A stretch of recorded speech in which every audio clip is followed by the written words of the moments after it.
Everyone. Good day, good morning, good afternoon, wherever you are. My name is Dipti Joshi. I run product management team here at Canadica. And today I'm going to talk about what technology and data can do, especially for healthcare and healthcare improvement. So first, let's look at healthcare in 20th century. Like I started with the history. All of you are in healthcare, so you all know more than me when it comes to this. But 20th century, there has been a lot of advancement done in healthcare, from fundamental, research like blood types and vitamins and insulin to, organ transplant. And now we have where stem cells and robotic surgery and new cancer drugs. And just yesterday I saw that there was a successful HIV cure that was successful, where a woman was completely cured from HIV, which is, and we all know in this current time of COVID-19 how important healthcare is.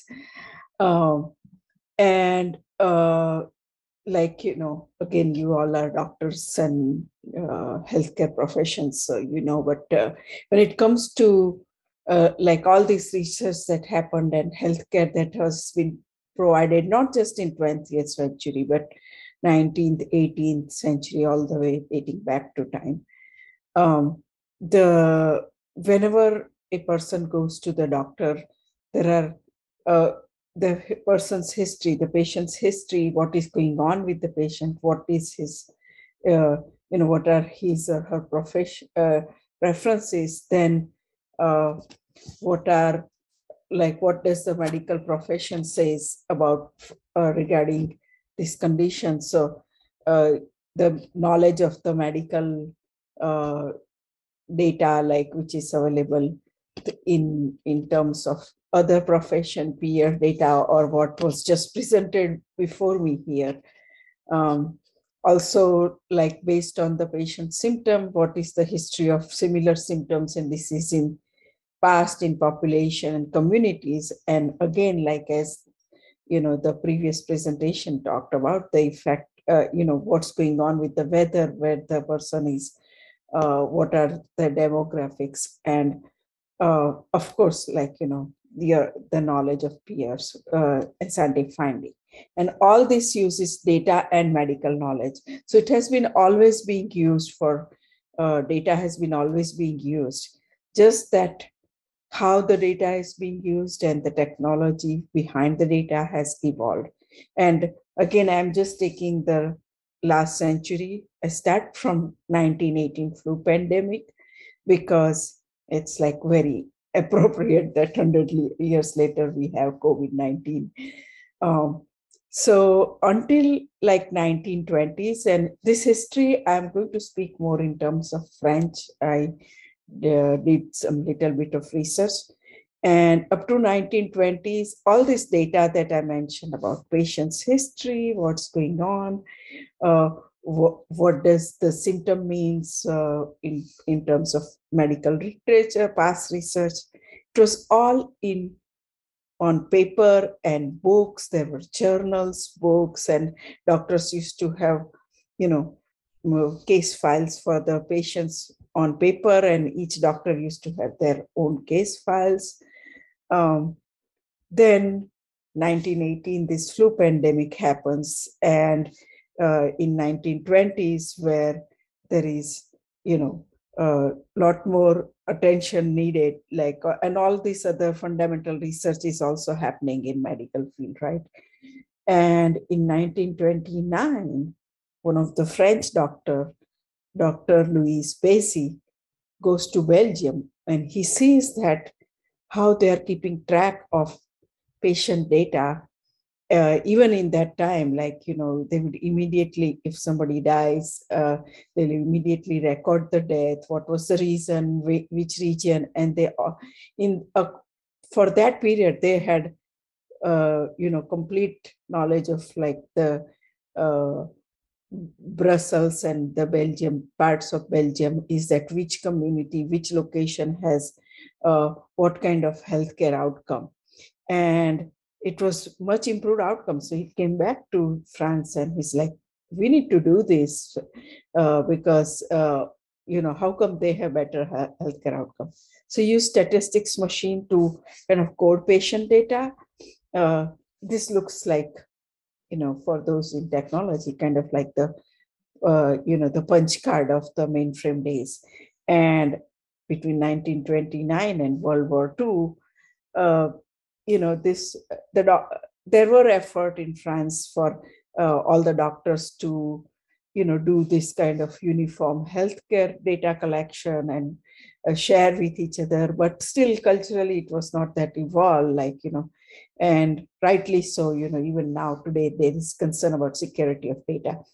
But by the time World War II, the government realized that the public health is also concern of healthcare security, because if your soldiers are really sick and all that, so you need all the data. So data was started being collected, but still in papers, files, lots of boxes.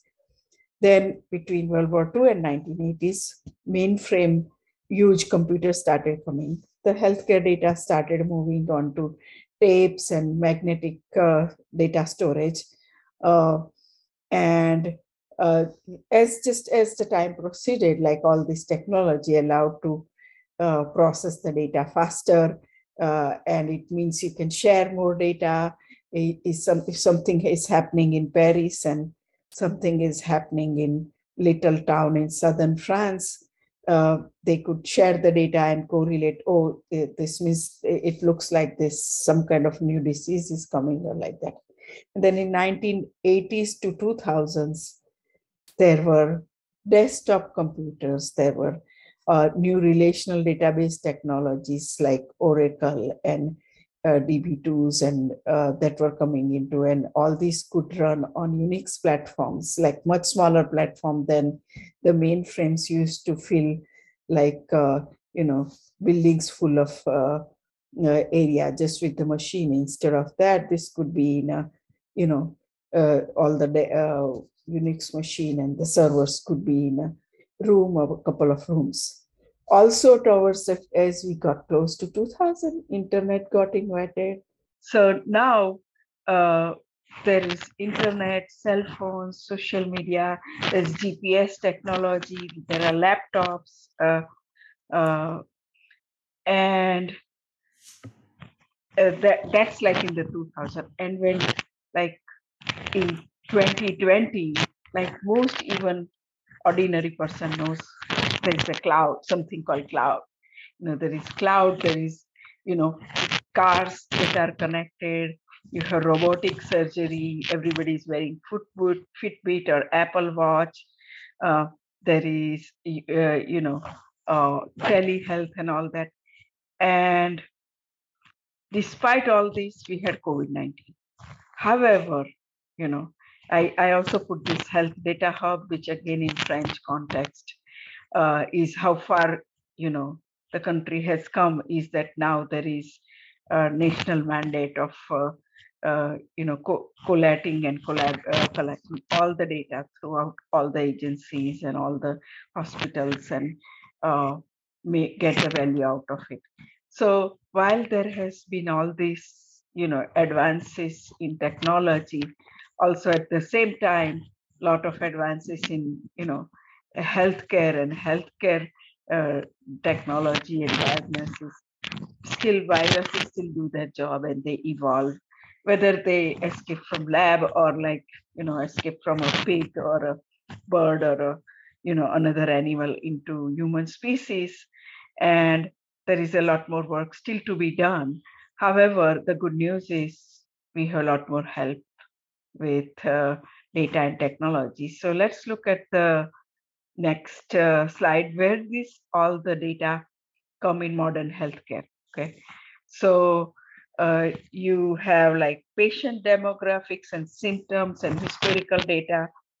Now that with after COVID-19, telehealth has become much more prevalent. So the data from telehealth, as I said, like, people are wearing Fitbits, and you can have, medical devices that you could be wearing, like for monitoring various conditions, which are be monitoring your health 24/7. There is robotic surgery, diagnostic testing data that comes from lab, lot more genetic testing people do, the DNA data, and just like with after COVID-19, like so many people know, layman people know about clinical trials. There are clinical trials when drugs and vaccine are being researched. All the information about the population's demographics, who lives where, what is, how old they are, what their parents do, what community they will belong to, what ethnicity they belong to, and of course the weather, the environment, and all the data that is coming from hospital regarding their finance, their business, the type of patients they see, and historical public health data. So there is a lot of data, and just in 2020, like I had to go and look up what an exabyte is, even though I'm in technology. There were 2,314 exabyte, which is 2.3 billion terabyte. Like normally everybody understands like a terabyte, but 2.3 billion terabyte worldwide. Now, there is a lot of data, and it's a lot of historical data. At the same time, in real time, new data keeps on coming. Everybody's Fitbit, all the patient data which is being collected, all the research is being done, and all this data are somehow related. If one patient's data is related to their history, their family, and then a family's history is related to the community they live in, community's history related to the weather and environment. However, all this data comes from different sources, disparate sources. So how do you get value out of all this data?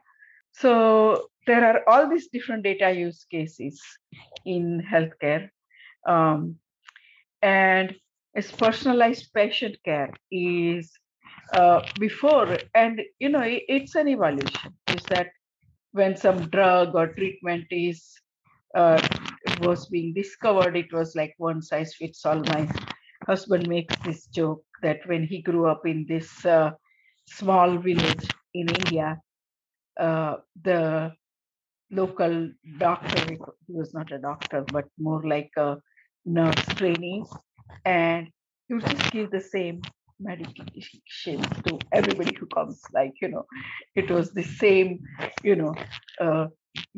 red or yellow powder, or that like go to PC, and then, like, as the research evolved, there was like, okay, let's look at the group of people, cohort, like, even though same, and so it based on the group of people where you belong and all that, you get different treatment.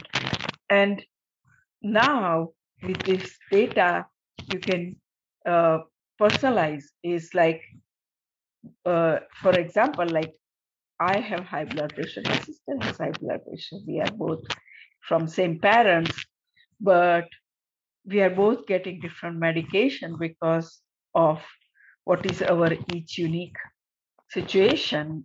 Like my sister's is high sodium. I have high blood pressure, but I have low sodium, which is, so the typical blood pressure medication does not apply to me. And this just happened recently. That's why, like, I call about personalized care.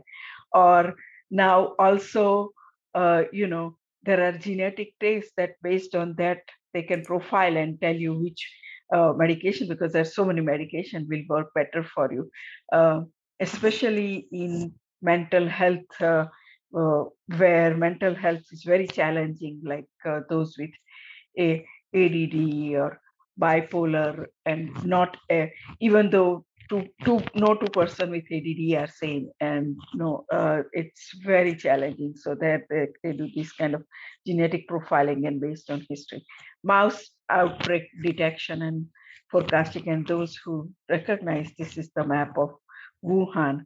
Is how do you detect, early detect, and then forecast how it is going to spread, how fast it is going to spread.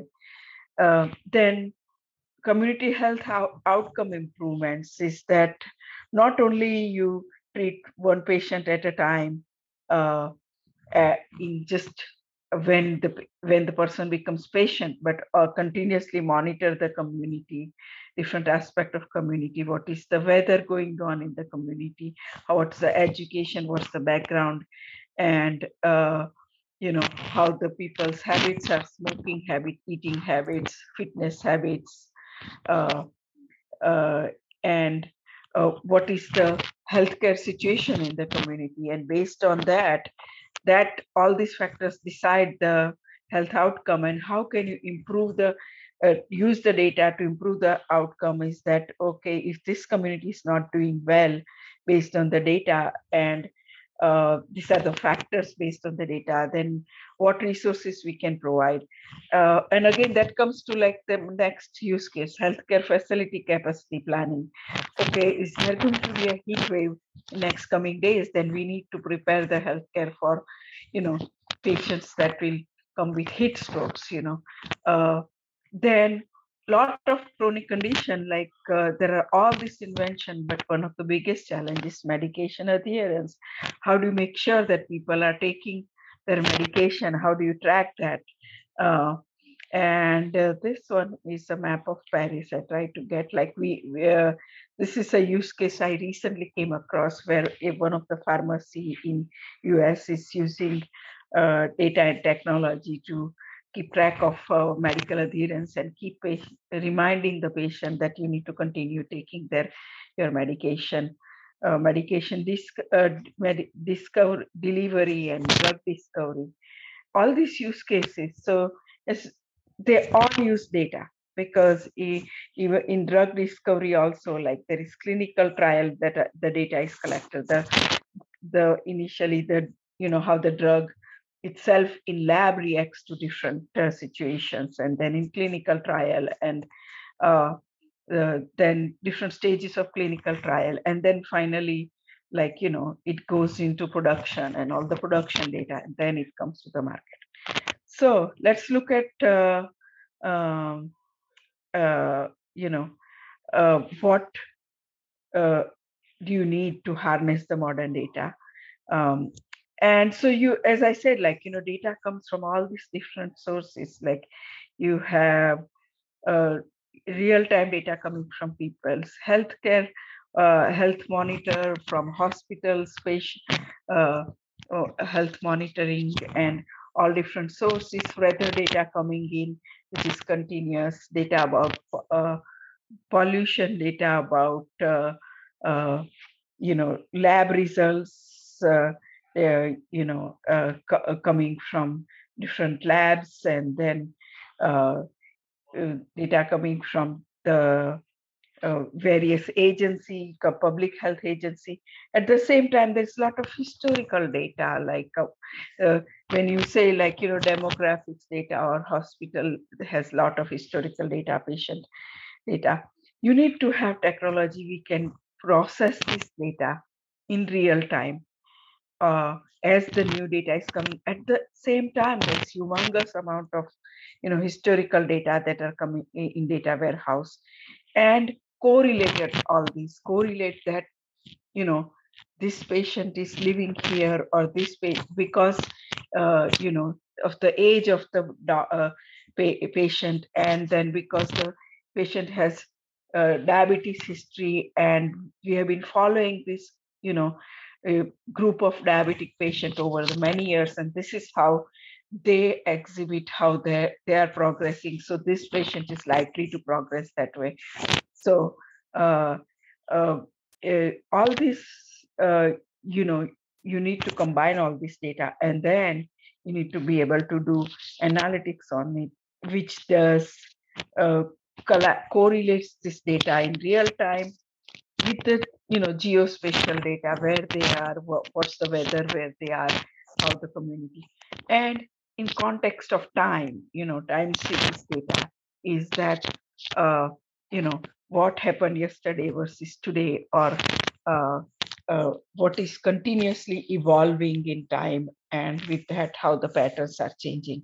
So you need this kind of uh, uh, you know a ability to harness the modern health data. So let's now, like, I have talked about healthcare, I have talked about data. Let's talk about technology.